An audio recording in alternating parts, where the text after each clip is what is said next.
Good morning. Good morning. You are seeing me in the other side of the boat. Welcome to our kitchen.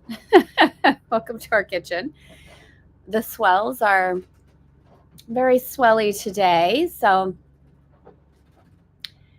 you can just pretend you're on this boat with me and we're rocking.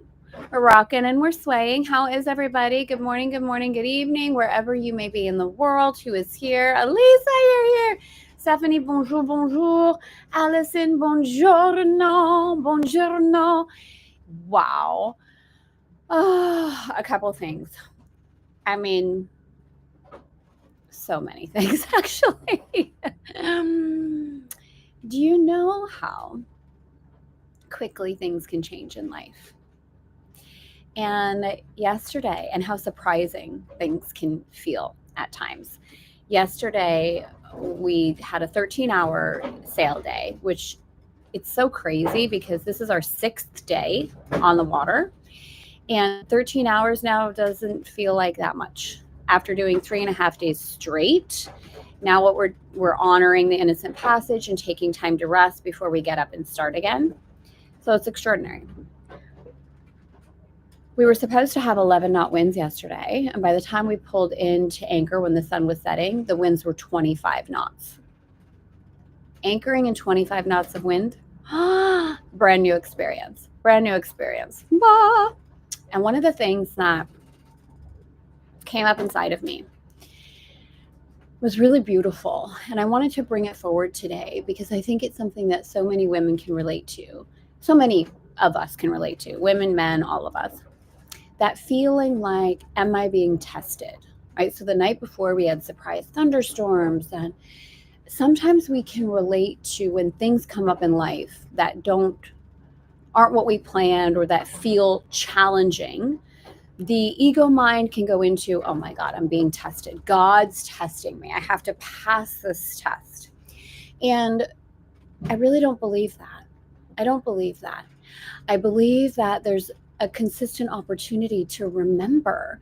And if we can shift the energy away from that feeling of burden or lack or punishment of, oh my gosh, I'm being tested, I have to, and just melt into those situations and see them as,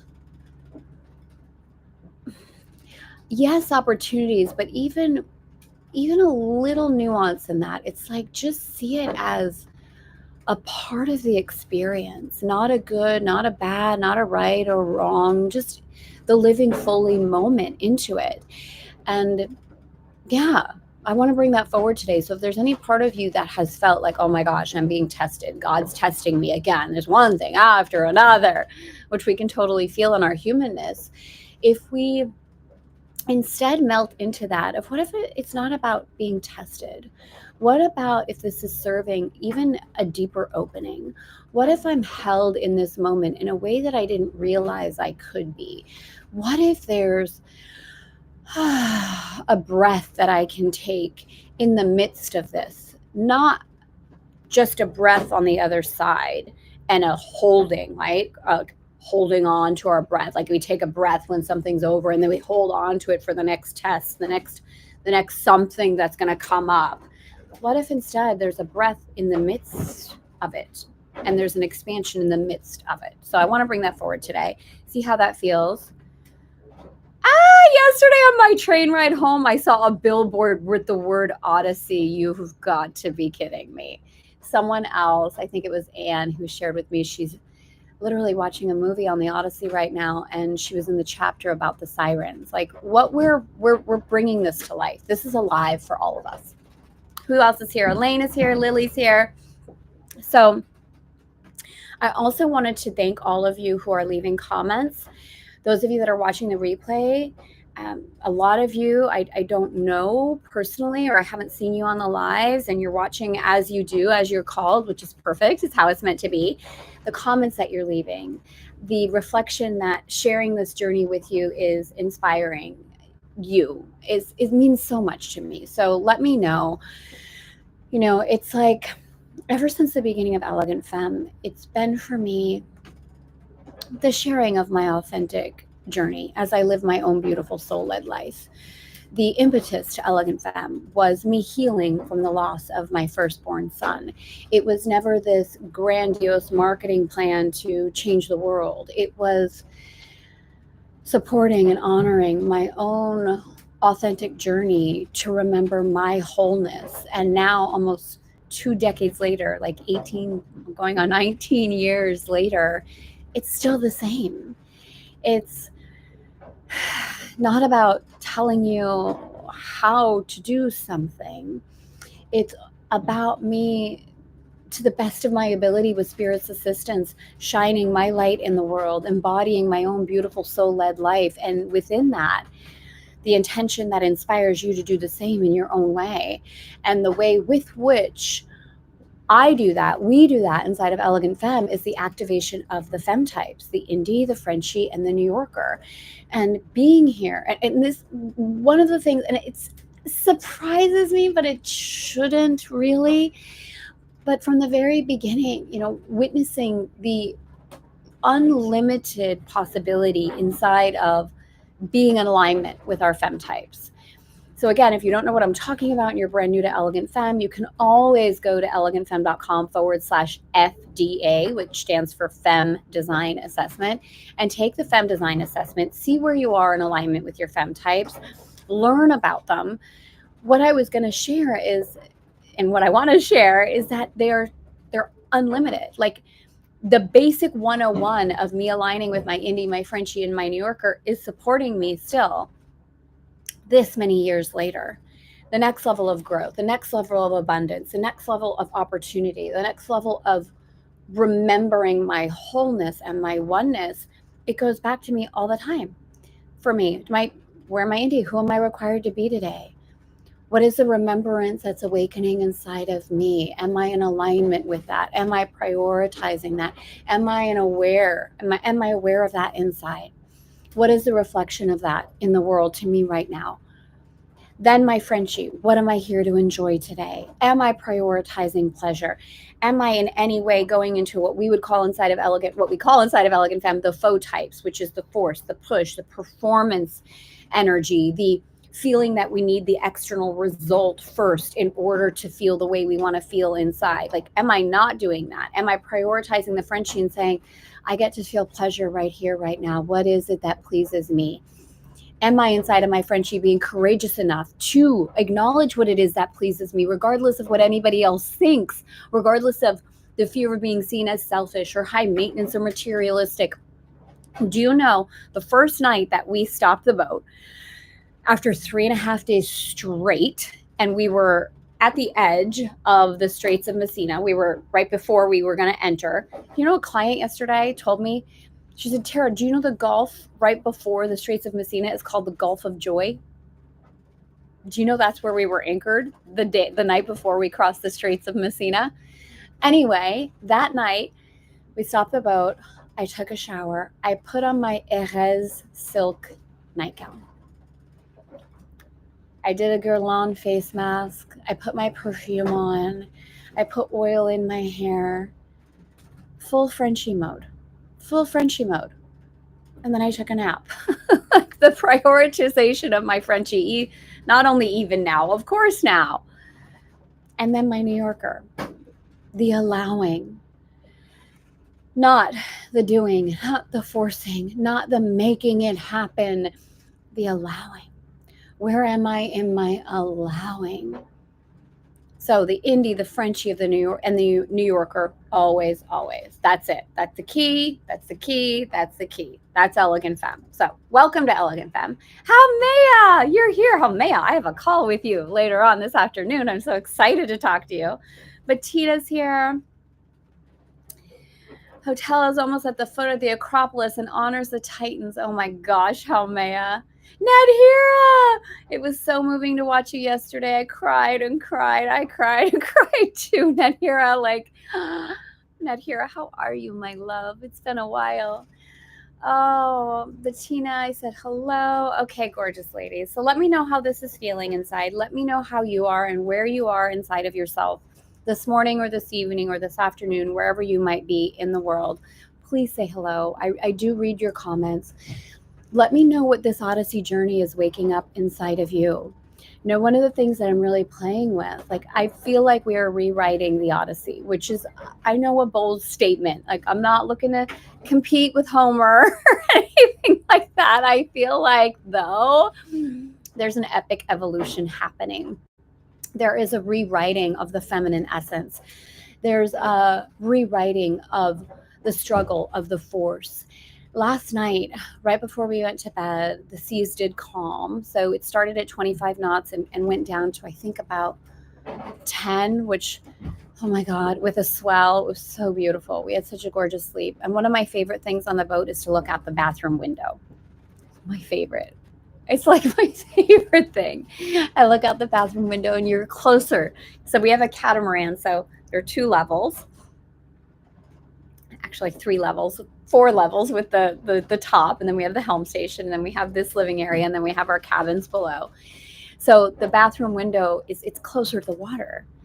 So I open up, I do this so many times. I open up the window in the bathroom and you can't stick my head all the way out because it's not so big, but I just smell the air. I smell the ocean. It's such a beautiful feeling. I can't explain it. And so last night I did that right before I went to bed, and the sea had calmed, and I just started talking to the sea.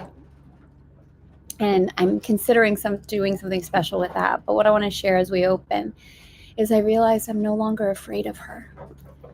I'm no longer afraid of the sea. I'm no longer afraid if she's raging, if she's confused, if she looks uncertain, if she's calm, if the current's strong. Like, I'm no longer afraid. And I'm seeing that as a reflection of myself. I'm seeing the sea as a reflection of me, of my femininity, of my emotionality. And I'm feeling at peace in however it is she's choosing to show up. And I feel so often, let me know if this resonates with you. Let me know in the chat or in the replay. So often we as women have seen ourselves or have been told that we are overly emotional, overly sensitive, overly expressive, too much in some way, and that we need to show up differently. And witnessing myself on the sea and even feeling that reaction at times inside of myself, like, oh, I want the sea to be different right now. I want her to be this. And thinking, like, wait a minute, what if I just accepted her as she's showing up in all of her emotionality, in however it is she's being called, and utilize that as a deeper opportunity to feel that way inside of me? So I bring that to the call today. Let me know if that's resonating with you. Father, Mother, God, we call forward the sea, the wind, the current, the elements in all ways, and we trust them, and we trust ourselves. We trust the expansion. We trust the contraction. We trust it all, knowing that it is all being orchestrated in our favor, knowing that every tide, every rip current, every swell is supporting us in deeper expansion of our abundance, our truth, and our isness. May this call, may this time together be blessed in all ways. May everyone here live in the moment or watching the replay feel an extraordinary up-leveling in their abundance, in their truth, in their peace, and in their beauty. This, or something even better, for the highest good of all concerned. Amen. Amen. So welcome to Chic 365, Elegant Femme's Guide to A Course in Miracles. I'm glad you're here. Yesterday we had lesson 158. 158 was today I learned to give as I receive. How was that for you? How did that feel yesterday? Today we have lesson 159. And I actually put a little date. I put August 30th, 2019. So that was 6 years ago that I was reading this. The last time I went through it. That's really beautiful. When you recognize, so here's my note. Here's my note. We'll see how this resonates for today. This is my little Tara's little writing. When you recognize others as whole is when you receive that awareness in yourself. Thank you, Tara, from 6 years ago. I love you. And you're right. Thank you for the reminder. I give the miracles I have received. I give the miracles I have received. When we give, we can only give when we know we have received. That's why yesterday we talked about this. Today I learned to give as I receive. Not I'll give when I receive, or I have to give in order to receive. I give as I receive. I receive and I give. I receive and I give. I receive and I give. In order to truly give from that space of true frequency of abundance, we give because we already know we have. We don't give in order to have. We don't overcompensate in order to give. We don't go into a feeling of debt or scarcity or lack or begging or burden to receive. We gift as we receive. We receive as we gift from the highest frequency of I already have. That's how I can give. That's how I can give. No one can give what they have not received. To give a thing requires first you have it in your own possession. Here the laws of heaven and the world agree, but here they are also separate. The world believes that to possess a thing it must be kept. I have to hold on to it. Even think about this from a frequency standpoint, a belief standpoint. Have you ever been meditating and it's felt so good and the part comes up for you, oh my God, I have to stay here. How do I hold on to this? How do I sustain this? Or things are going so well in your life and you feel like, oh my God, the other shoe's going to drop. I have to do something. I have to stay. I have to pause. That's trying to hold on. That's trying to keep. Or a real possession in life, material possession, money. Oh my God, I have money. I have to hold it.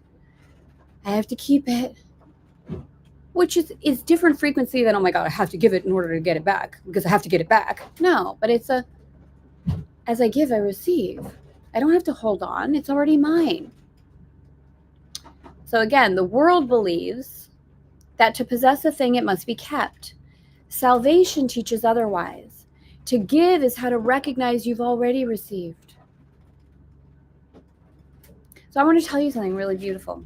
Over last year, I was home for the holidays, and my mom fell in love with, and she had already mentioned it, a bracelet that I had. And it was a really beautiful, gorgeous bracelet that I really, really loved. I bought it for myself for my 48th. I bought it for myself for my 48th birthday in the Van Cleef store in Place Vendôme in Paris. My mom, I've never known her to like love jewelry or anything like that at all. Like at all. I now know her to love jewelry and love luxury.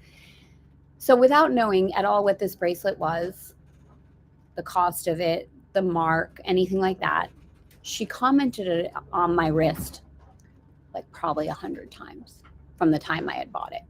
I love that. What is that? I love that. That's so pretty. It reminds me of the Celtic cross. So last year at Christmas, I wrapped up the bracelet, I put it in its original box, and I gave it to her. And she started crying. And it was a really big deal for both of us. It wasn't just about, let me just buy a new one, which at that point didn't feel aligned. And I really wanted to have an experience with her that was very special and ultimately take her to the store and buy her one. But that wasn't possible at that point, and I wasn't in France, and neither was she. So I gifted her the bracelet, and it was really emotional for me. It was very emotional for me, and it was a testimony to this for me. And she wore it with such pride. And love and receiving energy. When she opened it, she didn't say, oh, no, no, no, no, no, I couldn't do it. She put it right on. And I saw her expand her capacity to receive, and I saw myself expand my capacity to receive. And right before we were about to come back here this time, she called me into her bathroom and she said, I've had a conversation with the bracelet. It wants to go like it wants to go back to the Mediterranean with you. And so we've been sharing this bracelet back and forth over continents, my mom and me. Sometimes she has it, sometimes I have it.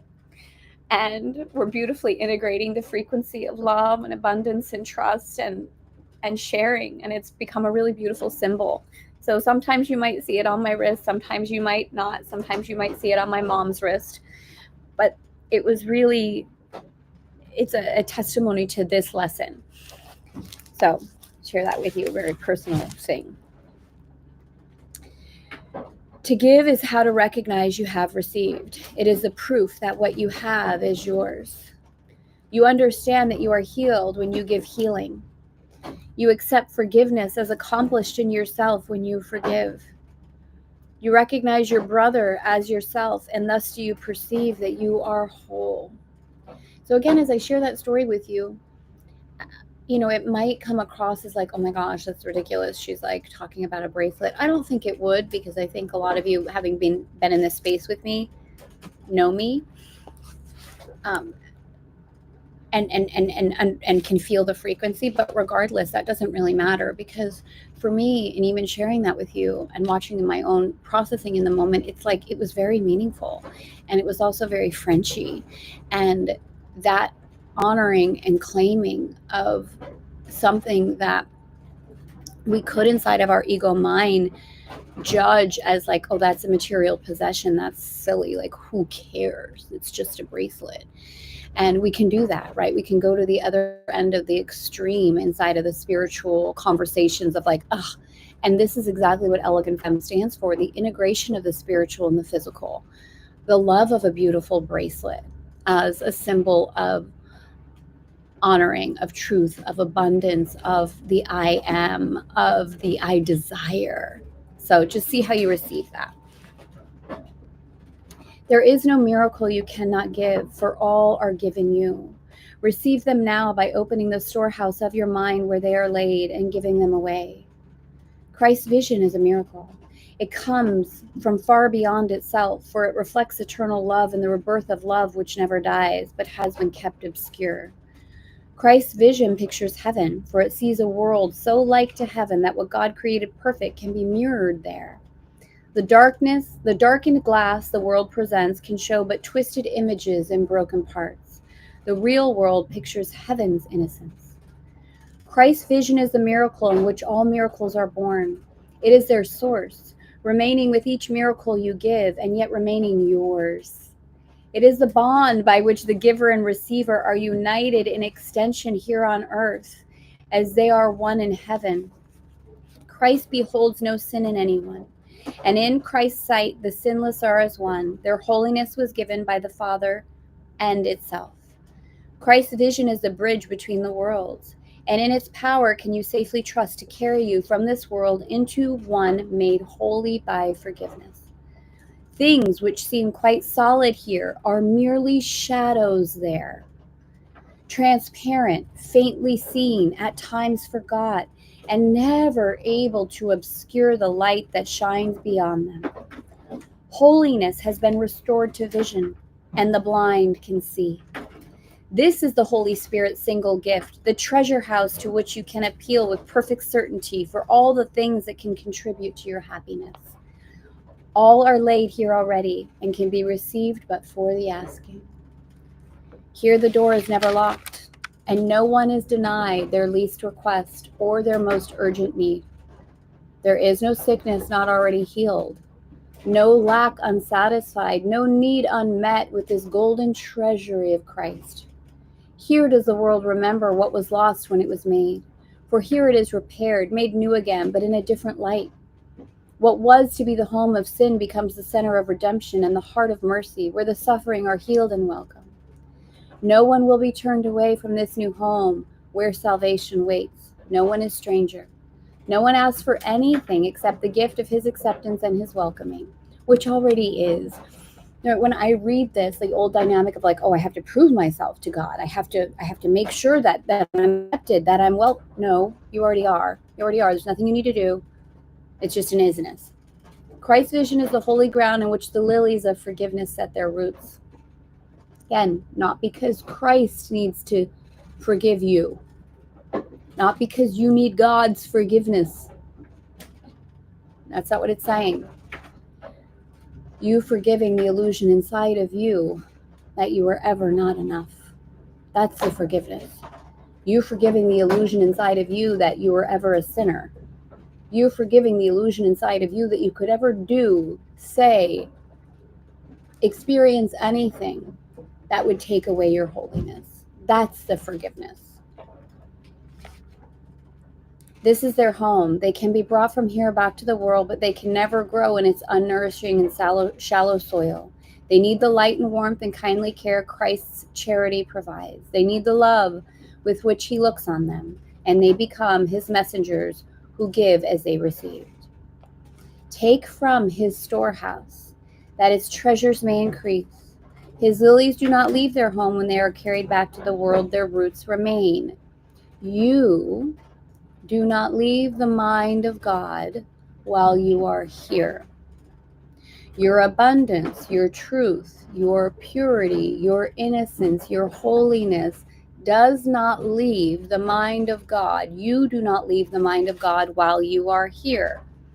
It stays there, always with you. Always with you. Always there, here. It's all the same. Yeah? They do not leave their source, but carry its benefits with them and turn the world into a garden like the one they came from, and to which they go again with added fragrance. It's you. You're the lily. You're the treasure. You're the light. That's why you came. So although we are always remaining, and always will be, in the mind of God, as we experience the presence here, we shine that here. We're there. Yes, always. And yet we allow the enhanced fragrance to be a part of our experience here. And we walk through the world in that way. And as we do, those around us witness their own wholeness, their own truth. Now are they twice blessed. The messages they brought from Christ have been delivered and returned to them, and they return them gladly. Behold the store of miracles set out for you to give. Are you not worth the gift when God appointed it be given you? Judge not God's Son, but follow in the way God established. Christ has dreamed the dream of a forgiven world. It is his gift whereby a sweet transition can be made from death to life, from hopelessness to hope.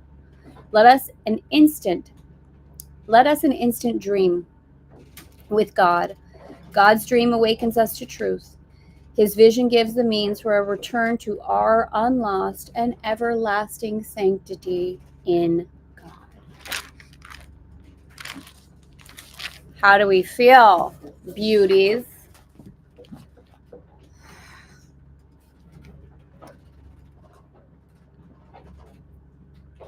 How are we feeling?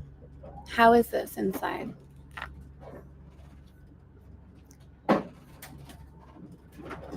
My boys are soon to be 13 and 10. Oh my God. Edge of something new. So feeling discombobulated. I'm accepting that things are shifting again. Yes, they do. So the edge. The edge is a big thing. Feminine edge, the edge of creation. This is something that we speak about a lot inside of Elegant Femme, and we're going to be talking about more. Now, Kira, I know you've taken Live You Fully, and I think you have the most recent version too. So this is something that can really help you in the integration. Really looking also at the new New Yorker evolution from doing to allowing, and also really feeling that space inside the identity of your indie to really feel the safety in the shift in identity that occurs. Because as your kids grow, as your boys grow, as your role shifts as a mother, there's this temptation, at least there was for me, and even now with Dominic and Nico being in college. Dominic's going to be a senior in college next year. He's 21. Nico just finished his first year of his first year of college yesterday. So the identity shift of who am I now in this? This is really a beautiful opportunity for your New Yorker to really ask that and journal with her. Yeah, it's a bracelet in the story. This is honestly a lesson I need to relax in giving. And this is also why we shift giving to gifting inside of Elegant Femme, because sometimes in the old feminine dynamic, giving can feel like a burden. It can feel like a sacrifice. It can feel like a pressure. Like, what else do you want from me? I have nothing left to give. You know, it can feel that old way. So inside of Elegant Femme years ago, I changed the word giving, actually inside of Live You Fully originally, shifted it from giving to gifting, and really felt the frequency of the gift, not just the giving, like the gifting to someone, but the receiving of it. And it felt like a really beautiful transition for me. So that might serve. Now here I've done POS and Natural Essence at Elegant Femme. I'm in Phoenix, but not taking Live You Fully. Ooh, Nadhira, maybe email info if it's calling you, and let's see if we can update that. Maybe if you're interested, maybe we can do something to maybe we can figure something out. Well, maybe email info if that's speaking to you, and let us know. Great message. Okay, beauties, I am going to complete for today. I love you all so, so, so much. I hope you have a gorgeous day. We'll be back. I think today's Wednesday, right? I'll be back tomorrow. All things intended to be back with you again tomorrow. Please share your inspirations, your ahas, your awarenesses of what's coming through as we have this time together. And if you have not taken Live You Fully, we're doing a 60% off sale right now for our sale, for our SAIL. We're doing an SALE. It's 60% off. It's in a brand new membership area. It has the whole evolution of the New Yorker from doing to allowing. It's incredibly profound. It's something that I return to again and again and again. So there are new enhancements in there. So if you've never taken it and you're being called, now's a really beautiful time. It's typically $997. It's like $398. That's insane. Like, this is our signature comprehensive program. Like, it is the deal. And so it's $398 for a full pay. There is a payment plan if that's something that serves you. It is lifetime access, and it's all there for you. It's really, really potent. So if you haven't taken it since like 2000, if you haven't taken the new version, I would encourage you to email info and let us know if you want to rejoin, and we'll see what kind of upgrade investment we can do for you if you want to join this new version. So with that, for sure, I made also giving to gifting so good. It doesn't translate in Dutch though. Well, you have to come up with a new word to translate it inside of Dutch, Stephanie. Heather, I woke with the usual fear and angst of not being acceptable. I needed to hear this to wash my fears. Oh my God, Heather. I'm so glad you were here. I love that. Yeah. All right, beauties, I'm going to go. I love you all. I will see you back here tomorrow. And let me see if there's anything else Spirit wants me to share. I want to share that you're enough, that your truth, that your beauty, that the way you express yourself in the world,